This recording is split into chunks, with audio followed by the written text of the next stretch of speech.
Sometimes the bad guys win. Sometimes the people with the worst intentions get what they want in life, and their victims lose everything.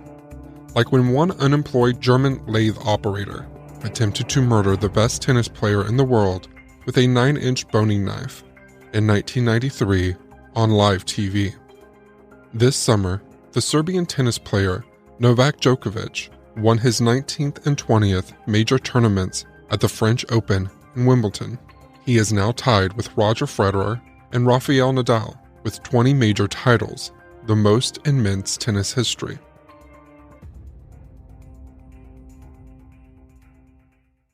Having followed his career, I've been thinking lately, again, of Monica Seles.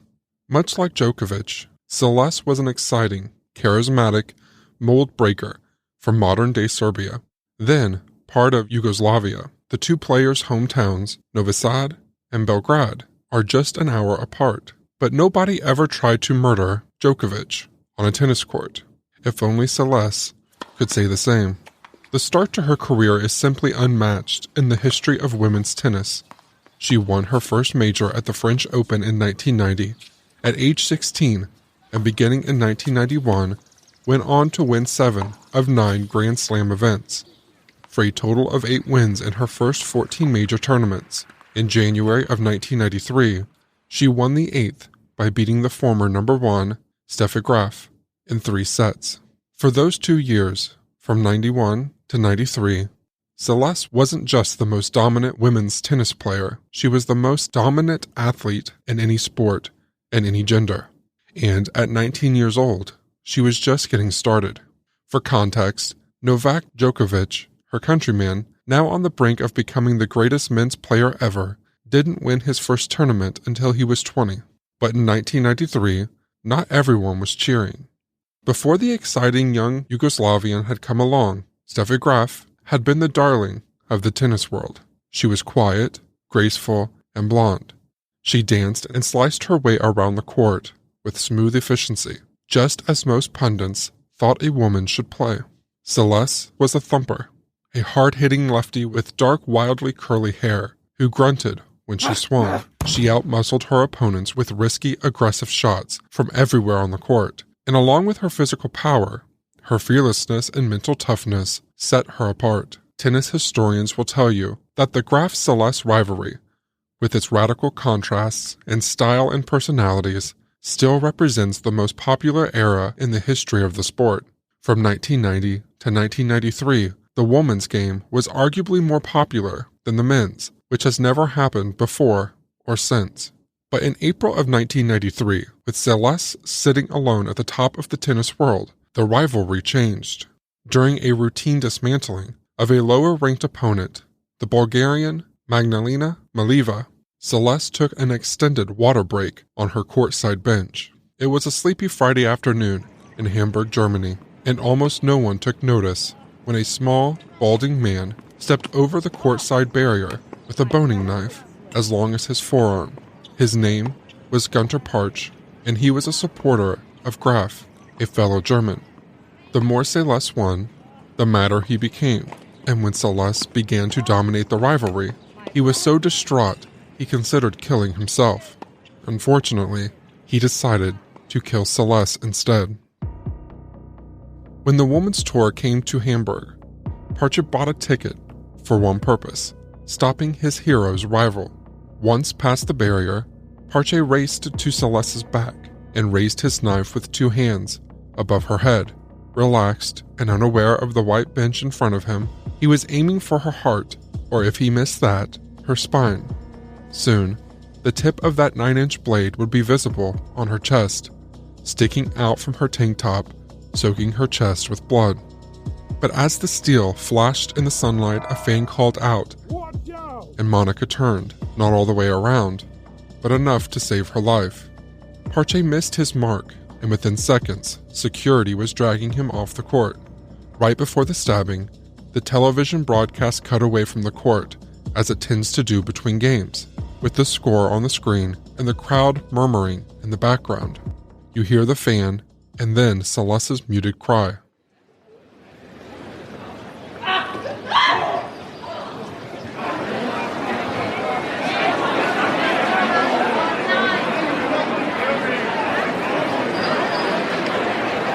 bitte sofort einen Arzt auf den Platz.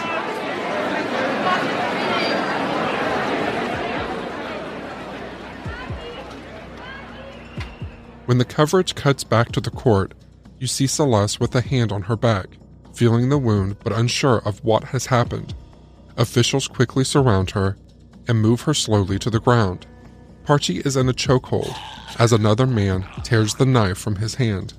While security drags him off the court, Seles sits in the red clay surrounded by a growing group of officials. They tell her she's been stabbed, and we watch her face shift for the next few minutes between confusion and horrified comprehension. She nearly faints, nearly hyperventilates, and appears to be questioning everything she thought she knew about what it meant to stand on a tennis court. She would never be the same. Noted the following difference in her game. Quote, Seles, normally fearless and a risk-taker, was timid and circumspect. Though she has nothing in her history to suggest she would ever choke during a match, she visibly tightened. Seles was not herself. Under a blazing sun, her famous strength of mind wilted. She was quoted as saying, "There are not too many excuses. I just played very scared. That shouldn't have been the way I should have gone out today on the court. I didn't take any chances. I played really defensive, which is not my style of game. If I'm on the tennis court, I should not play that way." Even her opponent was surprised by saying, "I felt she was serving bad. A couple of games she served normally and had some easy games, but she was serving really, really bad. Even the first serve was weak." Because Seles was the #1 ranked player in the world when she was stabbed, the Women's Tennis Association proposed holding her ranking until she was ready to play again. Tennis rankings are not like boxing titles. You don't hold them until someone beats you and takes them away. They're more like a merit system, where you have to keep playing and winning in order to hold your spot in the pecking order. But it seemed crazy for Seles to lose her status simply because a fan tried to kill her on live TV. The WTA put their proposal to protect Celes's ranking until she returned to a vote among all female players on tour. They rejected it unanimously. In Hamburg, Seles needed a security guard to have her back in the most literal way. In the aftermath of the near tragedy, she needed her peers to have her back in a different way. They failed her too. The media was even worse. At her first tournament in Madrid since the stabbing, the host of a Spanish tabloid show rushed forward, wielding a huge knife made of spongy material, shouting, "Take it, Monica. It's for you." The once fierce competitor who had so cheerfully dominated her sport now struggled with depression and binge eating, becoming more of a sympathetic figure than a star.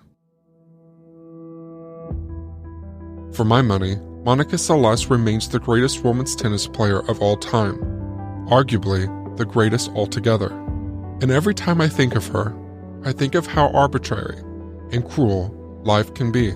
Had she not been stabbed, she might have won 30 majors, or had she been stabbed years earlier, she might never have won at all. Success in this life is often arbitrary, which is to say that failure is too. Behind every loser is likely a good reason or a bunch of good reasons for why they always lose. And not every wound is so visible as a televised attempted murder. The case of Monica Seles reminds us that we can never have enough grace. We can never know what we'll never know about the people around us, and our impulse to judge should always be measured by this realization. The best players aren't always the ones holding the trophy. The best people often lose, and the things that have interrupted other people's success would probably have done the same to you.